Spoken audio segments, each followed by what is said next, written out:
Have you made most of your money just investing and buying and holding gold? Look, my net worth right now is significantly impacted by my precious metals holdings, not just physical, but mainly mining stocks. That was probably the biggest increase in my net worth last year was because mining stocks tripled, and I had a lot of money in mining stocks. But the money that I got to buy those mining stocks came from my business, right? So if I didn't have an income, I wouldn't have had the money to buy those stocks. So for most of my life, I was generating more money, earning money. But last year was the first year, really in a while. It was the first year that I made more money on my investments than I really made on my current. I mean, a lot more because I had, it was such a big move. But I didn't sell anything, so all this is on paper, right? Are you tempted to sell any of it and just no, not. I still no? think. Look, I've been buying the dips so there's a big shakeout. I bought more last year, but more recently, I was putting a lot of money into oil stocks, which are now making 52-week highs. I got great buys on oil stocks a few months ago. I put more money into emerging markets because I'm so overweight personally now in mining stocks because of the big increase. But for people that I talk to today, new clients, I absolutely think they need exposure to these stocks. I don't think they're expensive. In fact, even though these mining stocks have tripled, they're cheaper now than they were before they tripled because they're much more valuable businesses when gold's at 5,000 than when gold was at 1,500. And it's not just that gold's at 5,000, it's that it's going to keep rising. So that's not factored into these stocks. And the cheapest stocks are some of the smaller companies. My gold fund, the Euro Pacific Gold Fund, 𝗖𝗢𝗡𝗘𝗖𝗧, you should be loading up on that because we have about a third of our portfolio in these really small companies that I think are just going to go ballistic. Because I think what's going to happen with these small companies is the big companies are going to buy them because they need more resources. And it's too expensive to go exploring and drilling. Why not just buy out these little companies? They have so much money right now. They are literal gold mines, but they have never had this kind of cash flow when, the cost of mining gold, maybe it was $1,500 an ounce and maybe now it's $1,800, but you were getting, 2 years ago, you were getting $2,000. Now you're getting $5,000 for the exact same thing. I mean, how many other businesses are able to double or triple their prices and keep selling? Is there a price, though, if gold hits, you just say, hey, maybe it's a little overvalued right now, I'm going to sell it? Like if it were to hit 15,000 tomorrow, is there a level where you just say, all right, this doesn't make any sense? Well, it's not going to hit 15,000 tomorw.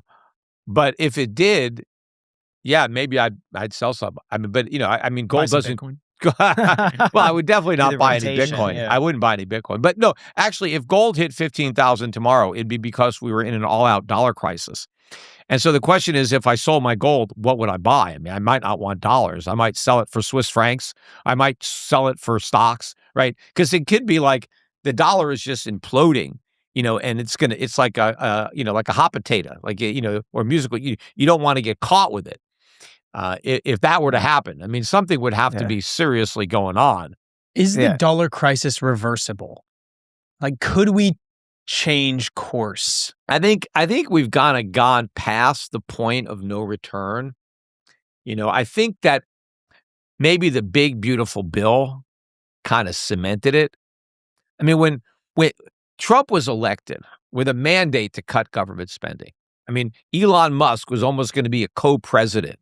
He was going to be leading the Department of Government Efficiency, right? It's almost an oxymoron because government can never be efficient by definition. But there was a real mandate to cut government spending. And what happened to Elon Musk? They ran him out of town. And the first thing the Republicans did was increase government spending. The national debt just hit 38.7 trillion, I think, yesterday, up 2.6 trillion since Trump took office. A little over a year, $2.6 trillion increase in the national debt. And the message that this sends to the world is America will never do anything about this runaway deficits because the only hope was Trump and the Republicans, and they didn't deliver. Yes, they were critical of Biden's spending, yet when they had an opportunity to cut that spending, they did not. In fact, they increased spending above the levels that Biden had, and they cut taxes. So they expanded the big deficits that they inherited, made them bigger. So creditors know, okay, the Democrats are never going to cut spending. I mean, the Democrats love government. They want to spend money. Why would they stop? But the Republicans, who are supposed to not like government, they won't cut spending either. So if the people that don't like government want to spend more, the people who love it will never spend more. So what hope do we have? None. And so all we can have is a crisis. We're going to keep on spending money until we can't do it anymore. Right? We're going to keep on borrowing money until we can't. And the crisis is what's going to stop it. It's going to be a collapse of the dollar. It is inevitable. It is unavoidable. The only question is when. It's not a question of if, but a question of when. And it's been a question of when for a while now. Yeah. But I think that we are significantly closer. I think that not only what Biden did with the sanctions against Russia, which created a political incentive to get out of the dollar, but Donald Trump took it up quite a few notches with all the tariffs, which, of course, Americans pay the tariffs, but they are a nuisance because it interferes with free trade. I mean, let's say there's a company in Canada that was selling goods to America, and now Trump puts these big tariffs on Americans who want to buy Canadian goods. This Canadian company is not going to sell as much stuff in America because the Americans can't afford to pay the tariffs on top of the goods. So it's harmful to Americans because now goods that they used to be able to buy are too expensive. But now this Canadian company is like, shit, what are we going to do? Our customers can't afford our products anymore. So they have to find new customers. So it's disruptive. They'll find it. They'll figure out how to get along without us, and they'll be better off. But it's a nuisance. But Trump is lecturing everybody, telling everybody, they're screwing us over. They're ripping us off. The world doesn't like to hear this nonsense, especially when it's the other way around.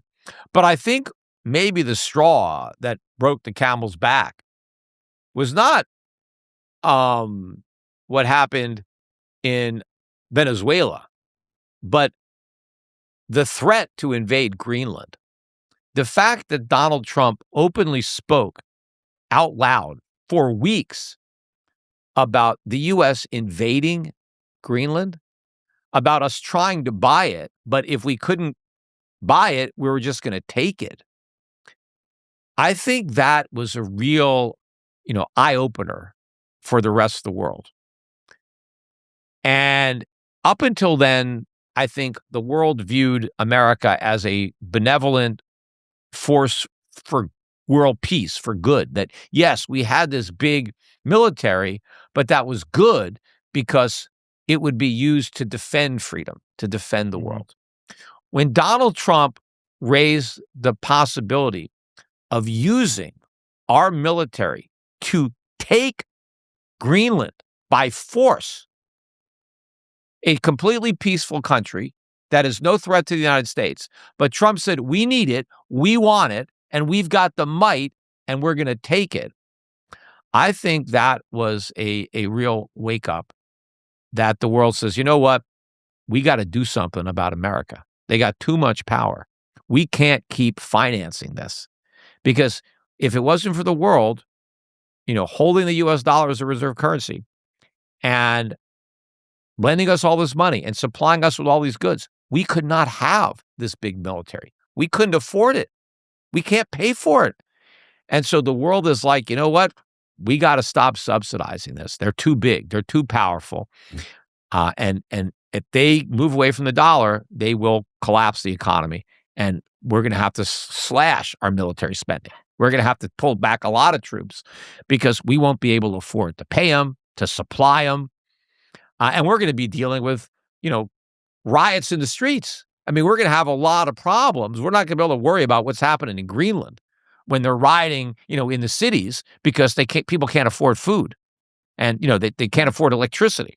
Now, really quick, I gotta say, something that Jack and I have been trying to do a lot more lately is just to remove the annoyances that quietly waste time and energy, because those things add up fast. The thing is, we're always on the go, we're always trying to get to the next thing, so having a cleaner setup and a little more control in your day really goes a long way, and that is exactly why we absolutely love MagBack. The MagBack Elite case is so much more than just a case. It has the finger loop for a secure grip, side grips that feel great, a pinky pillow for comfort, and a built-in kickstand when you need it. That is all built to make everyday use way better. And it also just comes with a screen protector, so that's one less thing that you have to worry about. Then they also have their MagBack 3-in-1 home multi-charger that keeps everything clean and ready to go. You drop your phone, AirPods, and Apple Watch on it at night, and by morning, everything is charged in one place. What I really like about this is that it's not just like a mess of wires that looks awful. I don't have to try to plug and play and which one does what. It's all in one place, and it looks incredibly clean, and it just makes it easy. I kid you not, Graham and I are genuinely huge fans of MagBack. I use their wallet, I use their phone case, and also